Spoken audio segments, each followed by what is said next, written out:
एक एयरपोर्ट से, जहाँ पर हमको हार्डले नाम की लड़की को दिखाया जाता है जो कि अपनी फ्लाइट लेने के लिए भाग रही थी। लेकिन जब तक हार्डले अपनी फ्लाइट के लिए जाती है तब तक काफी देर हो चुकी थी, यानी हार्डले की फ्लाइट छूट जाती है। दरअसल हार्डले लंदन जा रही थी अपने पिता की शादी में, लेकिन फ्लाइट छूट जाने के कारण वो सबसे पहले अपने पिता को कॉल करती है। वो उन्हें इन्फॉर्म करती है कि उसकी फ्लाइट छूट गई है और अब वो नेक्स्ट फ्लाइट से लंदन आएगी। अब परेशान होकर हार्डले एक काउंटर पर जाती है जहाँ पर बैठे सभी लोग अपना मोबाइल और लैपटॉप चार्ज कर रहे थे, लेकिन जिस जगह हार्डले बैठी थी वहाँ का सिस्टम ही खराब था। यहाँ पर हमको पहली बार ओलिवर को दिखाया जाता है। दरअसल हार्डले के बगल में एक लड़का बैठा हुआ है जो उसको अपना चार्जर देता है फोन चार्ज करने के लिए। चार्जर देते वक्त हार्डले और ओलिवर की नजरें मिलती है। ऐसा लगता है मानो जैसे दोनों को एक दूसरे से प्यार हो गया हो। खैर आगे हम देखते हैं कि हार्डले इस बंदे का चार्जर लेकर अपना फोन चार्ज करने लगती है, साथ ही दोनों मिलकर बातें भी करने लगते हैं। अब चूंकि दोनों की फ्लाइट को काफी टाइम था, इसीलिए दोनों मिलकर डिसाइड करते हैं कि क्यों ना चलकर कुछ खा लिया जाए। हार्डले और ओलिवर दोनों ही एयरपोर्ट के एक रेस्टोरेंट में खाना खाते हुए एक दूसरे से बातों ही बातों में बताते हैं कि वो कहाँ पर जा रहे हैं, जिसमें हमको पता चलता है कि वो दोनों तो लंदन ही जा रहे हैं। इनफैक्ट दोनों की फ्लाइट भी सेम थी।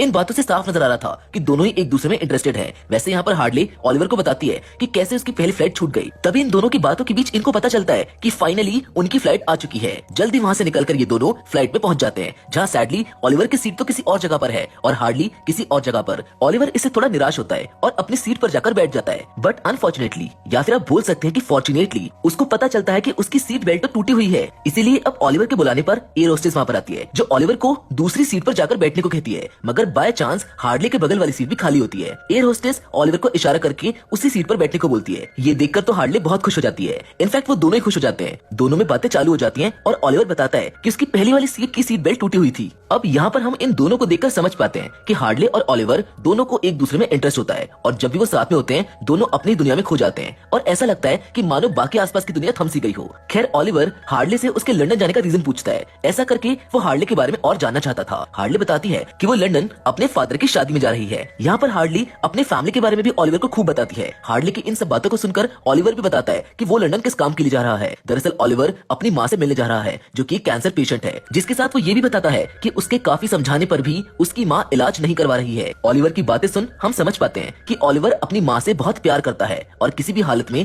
उन्हें खोना नहीं चाहता। ओलिवर की सारी बातें सुनकर हार्डले दुखी हो जाती है। अब बातों को आगे बढ़ाते हुए ओलिवर बोलता है कि आज मेरी माँ की सालगिरह है जिस पर मैं जा रहा हूँ। इनकी बातों के बीच माहौल काफी इंटेंस हो जाता है, इसीलिए अब ये दोनों फ्रेशन अप होने के लिए जाते हैं, लेकिन बाथरूम में पहले से कोई होता है इसीलिए वो बाहर ही वेट करते हैं। अब इंतजार करते हुए हम देखते हैं कि दोनों में नजदीकियां बढ़ने लगी हैं। दोनों एक दूसरे का हाथ पकड़ते हैं और एक दूसरे की आंखों में देखते हैं, लेकिन जैसे ही वो दोनों किस करने वाले होते हैं वो बाथरूम वाला आदमी बाहर आ जाता है जो इनके मोमेंट को खराब कर देता है। अब अगला सीन सुबह का दिखाया जाता है जहाँ फाइनली उनकी फ्लाइट थोड़ी देर में लंदन पहुंचने वाली है। इसीलिए ओलिवर हार्डले से पूछता है कि तुम्हारे फादर की शादी कहाँ पर हो रही है। वैसे तो हार्डले कभी लंदन गई ही नहीं थी, ये उसके लिए पहली बार था, लेकिन जितना भी वो लंदन में जानती थी वो ओलिवर को बता देती है। यहाँ पर हार्डले भी ओलिवर से पूछ लेती है कि वो कहाँ रुकने वाला है। यानी अगर आसान शब्दों में कहा जाए तो ये दोनों एक दूसरे का पता जानने की कोशिश कर रहे थे। और ऐसा क्यों? क्योंकि कहीं ना कहीं दोनों के बीच पहली नजर का प्यार हो चुका था। दोनों में एक केमिस्ट्री बिल्ड होती नजर आ रही थी। आगे हमें लंदन का एयरपोर्ट दिखाया जाता है जहाँ से आगे दोनों को अलग अलग रास्तों से बाहर निकलना था। यहाँ पर हम महसूस करते हैं कि दोनों के मन में एक डर है कि कहीं वो बिछड़ने वाले तो नहीं है।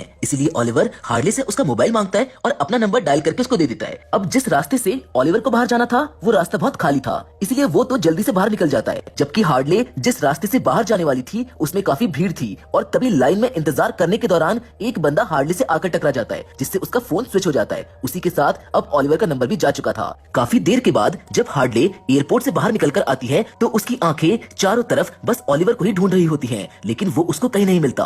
और इसी भारी मन के साथ हार्डले टैक्सी बुलाती है और अपने फादर के घर के लिए निकल जाती है। अब जाके कहीं हार्डले अपने फादर की शादी में आ पाती है, जहाँ कुछ समय बाद उसके फादर और उसकी स्टेप मॉम की शादी होते हुए दिखाया जाता है। शादी में सब खुश थे सिवाय हार्डले के, क्योंकि हार्डले अपने फादर की शादी में प्रेजेंट तो थी, लेकिन उसका मन तो अभी भी बस ओलिवर के ख्यालों में खोया हुआ था। खैर अब शादी के बाद हार्डले के फादर उससे मिलने आते हैं और अपनी बेटी से मिलकर वो बहुत खुश होते हैं। उनके साथ हार्डले की नई स्टेप मॉम भी होती है जो हार्डले को गले लगाती है। शादी के इस माहौल में हार्डले अकेली एक कोने में चुपचाप बैठी होती है। इस वेडिंग फंक्शन में बहुत से लोग हार्डले के मदर फादर को शादी की बधाइयां देते हैं। वहीं एक कपल हार्डले की माँ से कुछ बातें कर रहे होते हैं। दरअसल ये उनको बता रहे होते हैं कि उनके पड़ोस में एक लेडी को कैंसर था और आज उसका फ्यूनरल है, जिसका बेटा आज ही लंदन आया है। ये सब सुन हार्डले समझ जाती है कि ये ओलिवर की ही बात कर रहे हैं। इतना सुनते ही हार्डले हाथ में फ्लावर लिए ओलिवर से मिलने के लिए चली जाती है, जहाँ उसके चेहरे से हम खुशी को साफ देख सकते हैं। यहाँ से सीन बदलता है और हमें वापस से लंदन एयरपोर्ट दिखाया जाता है, जहाँ ओलिवर जल्दी बाहर निकलने की वजह से हार्डले का इंतजार करता है। ओलिवर हार्डले का वेट काफी देर तक करता है, लेकिन बहुत ज्यादा भीड़ होने की वजह से वो बाहर नहीं निकल पाती। अब हार्डले का इंतजार करते हुए इसीलिए उसको काफी देर हो जाती है।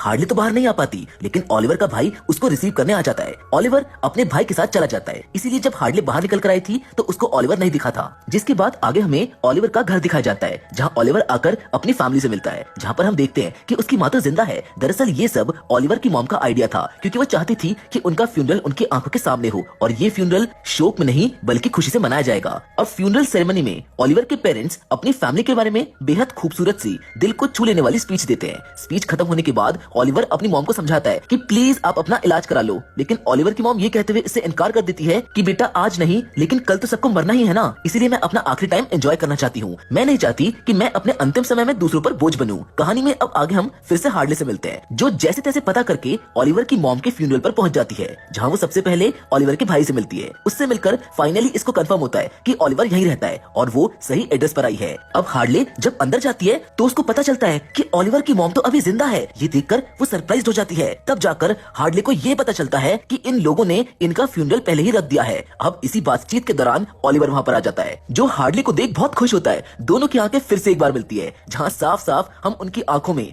एक दूसरे के मिलने की बेचैनी देख सकते थे। दोनों आंखें मिलते हैं और गले लगते हैं, मानो जैसे जन्मों जन्म के बिछड़े दो आशिक मिल रहे हो। वैसे हार्डले को अचानक यहाँ पर देखकर ओलिवर थोड़ा शॉक था, क्योंकि उसके नंबर देने के बाद भी हार्डले का उसके पास कोई कॉल नहीं आया था। अब साथ में समय बिताने के लिए वो दोनों वहाँ से बाहर आ जाते हैं, जहाँ हार्डले कहती है कि मुझको पता चला था कि तुम्हारी मॉम की डेथ हो गई थी, जिस पर ओलिवर कहता है कि ऐसा कुछ नहीं है, दरअसल ऐसा उसकी मॉम करना चाहती थी। जिसके बाद ओलिवर हार्डले से उसके फादर की शादी के बारे में पूछता है, जिस पर वो बोलती है कि सब कुछ हो ही गया है, बस शाम को एक प्रोग्राम है, उसको अटेंड करके मुझको वापस जाना था, लेकिन अब लगता है कि शायद मुझको और रुकना पड़ेगा। अब बातों ही बातों में हार्डले भी ओलिवर से पूछ ही लेती है कि उसने फ्लाइट में उसको ये क्यों नहीं बताया था कि उसकी माँ कैंसर से मरने वाली है। तब यहाँ पर ओलिवर कहता है कि क्या बताता कि मेरी मॉम मरने वाली है, मुझको ये सब बताना ठीक नहीं लगा, इसीलिए मैंने तुमको नहीं बताया। ये सब सुन हार्डले कहती है कि मुझको ऐसा क्यों लग रहा है कि तुम अपनी फीलिंग्स अपने दिल में दबा कर रखते हो और लोगों से शेयर नहीं करते हो और सबको दिखाते हो कि तुमको इससे कोई फर्क नहीं पड़ता।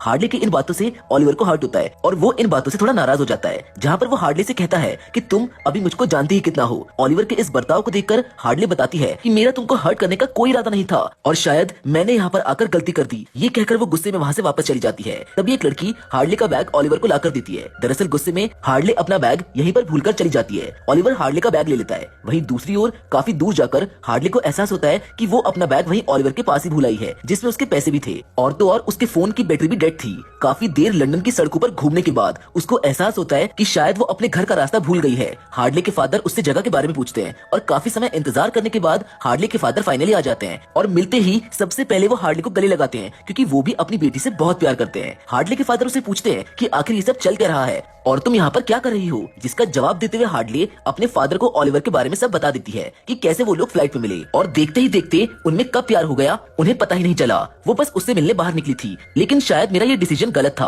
क्योंकि अभी मैं उसको जानते ही कितना हूँ और मैं उससे मिलने चली गई। हार्डले के फादर उसको समझाते हैं कि ऐसे हो जाता है, इसमें इतना सैड होने की जरूरत नहीं है। दूसरी ओर ओलिवर और उसकी फैमिली को दिखाया जाता है, जिसको शायद अब अपनी गलती का एहसास हो गया था। इनफैक्ट ओलिवर के पेरेंट्स भी उसे कहते हैं कि वो लड़की बहुत अच्छी थी, तुम्हें उससे जाकर अच्छे से बात करनी चाहिए। ये सब सुनकर ओलिवर हार्डले से मिलना तो चाहता है, लेकिन उसके पास तो उसका कोई एड्रेस भी नहीं है। इसी चर्चा के दौरान ओलिवर के फादर को हार्डले के बैग से उसके फादर का इनविटेशन मिल जाता है, जिस पर एड्रेस भी होता है और उस चीज के जरिए फाइनली हार्डले की लोकेशन पता चल जाती है। अब एक और मिनट की देरी ना करते हुए ओलिवर और उसकी फैमिली हार्डले की तलाश में निकल जाते हैं। अब हम हार्डले को उसके फादर के फंक्शन में देखते हैं, जहाँ पर वो अपने फादर के साथ डांस कर रही होती है। थोड़ी ही देर में ओलिवर और उसकी फैमिली फंक्शन वाले एड्रेस पर पहुंच जाते हैं, लेकिन यहाँ तो सब कुछ खत्म हो चुका था। सब पैकिंग करके जा चुके थे, इनफैक्ट दरवाजे भी बंद हो गए थे। इससे परेशान ओलिवर हार्डले को हर जगह ढूंढता है, मगर कुछ ही देर बाद एक खिड़की से वो देखता है कि हार्डले सीढ़ियों से नीचे उतर कर आ रही है। अब ओलिवर को यहाँ पर देख हार्डले भी शॉक थी, या फिर हम बोल सकते हैं कि इमोशनल के साथ ही वो खुश भी थी। हार्डले को देखते ही ओलिवर उसके बुरे बर्ताव के लिए माफी मांगता है। यहाँ पर हार्डले की आंखों से साफ पता चलता है कि उसने तो ओलिवर को देखते ही माफ कर दिया था, क्योंकि सच्चे प्यार में ईगो कभी बीच में नहीं आता। यहाँ दोनों एक दूसरे के नजदीक आते हैं और किस करते हैं।